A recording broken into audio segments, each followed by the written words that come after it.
मनमोहन को सभापति बोली मानुनाहांती केही तेणु इस्तीफा देबे सामल बाबू। दलर सभापति होई कर्मी माननकु तागिद करिले हेले निजे हारी गले।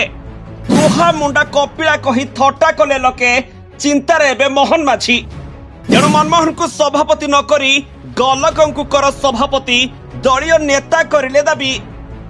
दर्शक बंधु बोधुए राज्य बीजेपी रे आउ मनमोहन सामल को केही मानुनाहांती कि तांको कथा को केही खातिर मध्य करुनाहांती।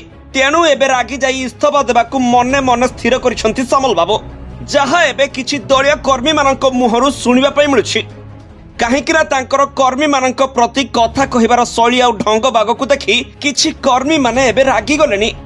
केवल राज्यर नेता माने नुहंती बरं केंद्रर नेता माने मध्य आउ सामल बाबूंकू पसंद करुनाहांती।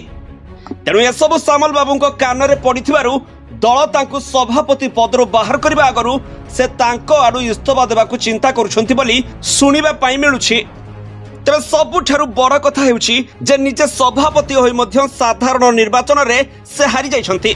तेबे कर्मी माने तांको फॉर्मूला को सुनिबा तो दूर रे थाउ आडो आखिरे मध्य चाहुनांती।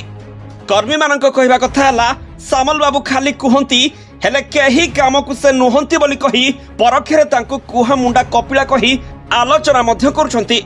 तेबे ए सब कथा सुनिबा परे मुख्यमंत्री मोहन माझींकर बीपी एबे बढ़ी जाइछि। कारण गत जनवरी मासरे राज्य बीजेपी रो नुआ सभापति बाछिबाकू थिबा बेले जनवरी सरी फेब्रुआरी हेलानी किंतु ए पर्यंत सभापति सही मनमोहन बाबू ही अछंती। तेनु किए हेबो नुआ राज्य बीजेपी सभापति आउ काहाकू बाछिबे कर्मी। तेबे सबु भितरे एबे गोटिए ना सामना को आसुछि से हेउछंती गलक महापात्र।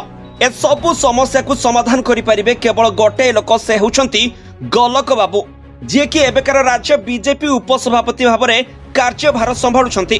कारण मनमोहन बाबूंको गाड़ीरू जेउठी तेल सरी जाए सेही ठारू ही गलक बाबूंकर गाड़ी पूरा स्टार्ट हुए।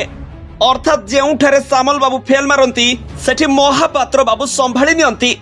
सेथिपई आज ओडिसा रे बीजेपी सरकार करिबारे गलक बाबूंकर मध्य बहुत भूमिका रहिछि। हेले दुर्भाग्य जे से आज भी प्रच्छद पटर नायक होई रहि जाइछंती। ब्यूरो रिपोर्ट, खबर टुडे न्यूज।